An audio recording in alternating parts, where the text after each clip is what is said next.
John awoke with a gasp. Sweat clung to his skin. A high-pitched ringing filled his ears.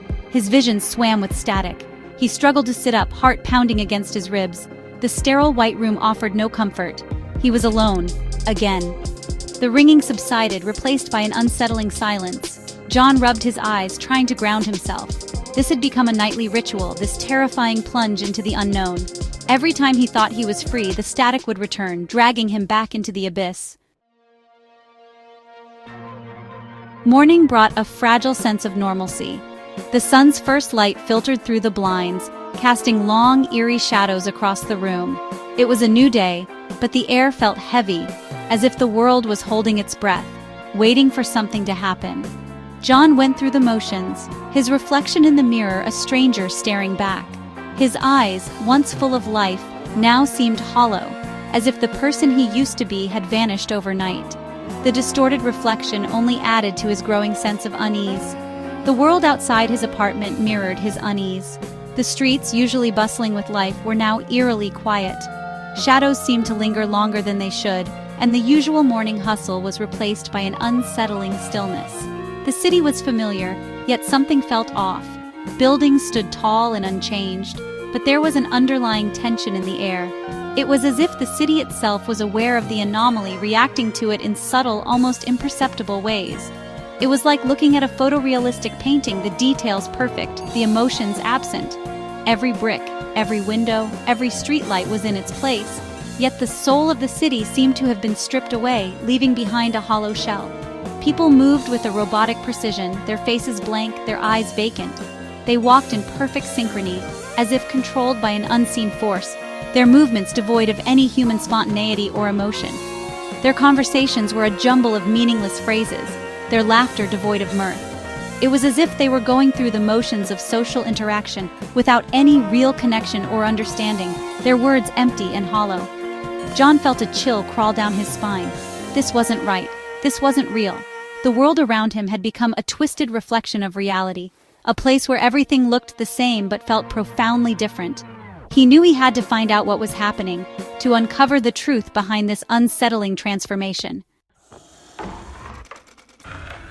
Night after night, the nightmare returned. He would find himself in a dark, metallic room strapped to a cold, unforgiving table. Strange figures, their faces obscured by shadows, hovered over him, their voices distorted, their intentions unclear. He would wake up before they could do whatever it was they wanted to do. But the fear lingered, a gnawing dread that followed him into his waking hours. The line between dream and reality blurred, his grasp on sanity slipping with each passing day. John started to investigate. He scoured the internet, delved into obscure forums, searched for any mention of his experience. He found others who described similar nightmares, similar feelings of displacement. They called it the glitch, a collective delusion, a mass hysteria. But John knew it was more than that. He could feel it in his bones, a deep, unsettling truth hidden beneath layers of manufactured reality. His sanity was unraveling, but he pressed on, driven by an unknown force, a desperate need to know. One day, John stumbled upon a hidden message board. It was filled with cryptic messages, coded warnings, and terrifying accounts of a simulated reality. One name appeared repeatedly: the architects. They were the creators, the puppet masters, the ones who controlled their every move. Suddenly, it all clicked. The static, the nightmares, the strange behavior of the people around him. It was all part of the simulation, a glitch in the system. And John had become aware. He had become a threat. Panic seized him. He had to escape, to break free from this digital prison, but how? The walls of his apartment seemed to close in, the familiar space transformed into a suffocating cage. He was a rat in a maze, running blindly, desperately seeking an exit that might not exist. He tried to confide in others, to warn them, but they just stared at him with blank eyes, their words empty platitudes. They were too deeply entrenched, too blind to see the truth. He was utterly alone. One night, a message appeared on his computer screen. It was from one of the other aware individuals on the message board, someone calling themselves the Guide. The message contained instructions, a series of steps, a way to manipulate the code, a chance to escape the simulation. Hope, fragile and fleeting, flickered within him. He clung to it, the possibility of freedom a beacon in the suffocating darkness. He followed the instructions meticulously, his heart pounding with each keystroke.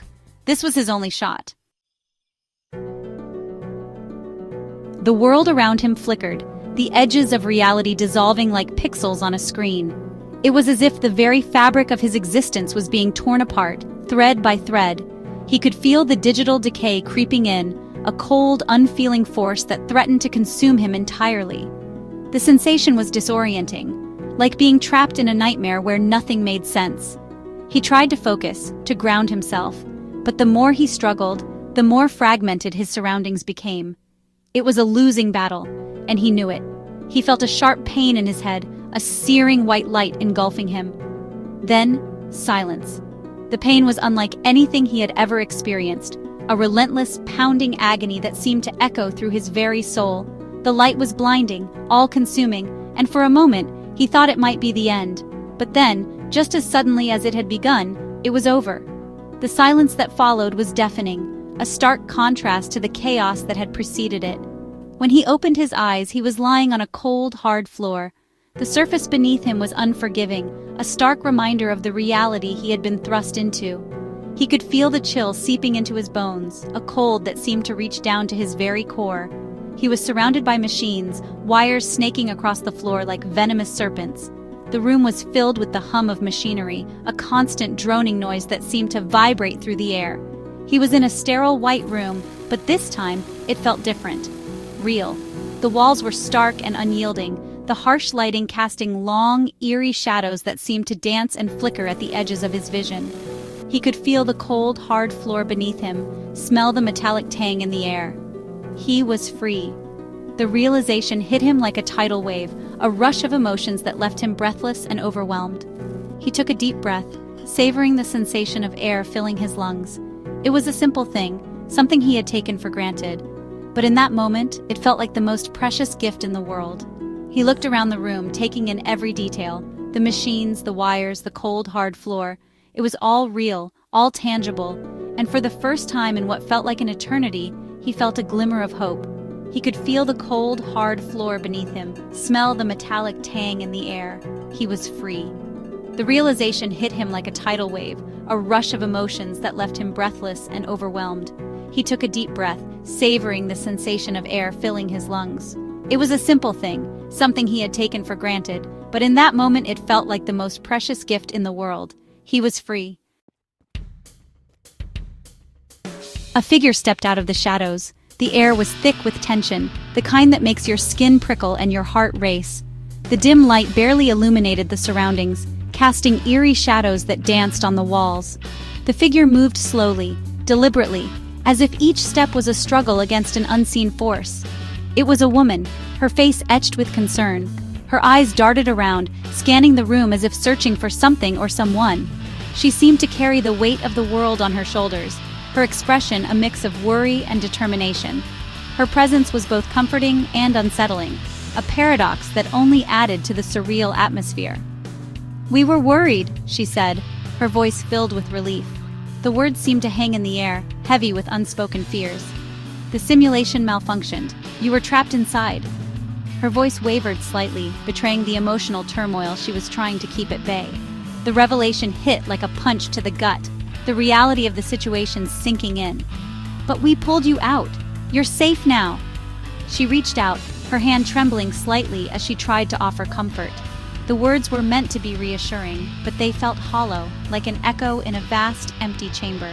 The line between reality and illusion had been blurred, and it was hard to tell where one ended and the other began. John stared at her, his mind reeling. Was it really over? His thoughts raced, a whirlwind of confusion and doubt.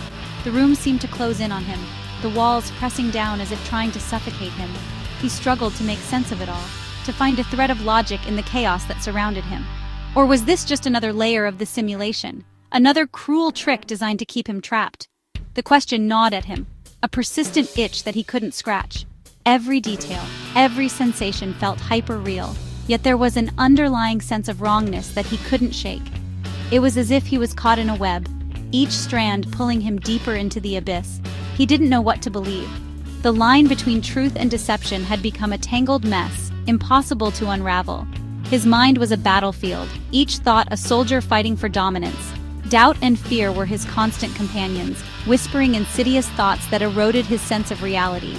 He was free, but the fear remained, a constant reminder of the twisted reality that lay just beyond the veil of perception. The freedom he had longed for felt like a mirage, always just out of reach. The fear was a shadow that clung to him, a dark specter that refused to let go. It was a reminder that even in freedom, there could be chains. He was left with a single, haunting question: how do you know when you're truly awake? The question echoed in his mind, a haunting refrain that refused to be silenced. It was a question that had no easy answer, a puzzle with pieces that didn't quite fit. In the end, he realized that the only certainty was uncertainty, and that was the most terrifying truth of all.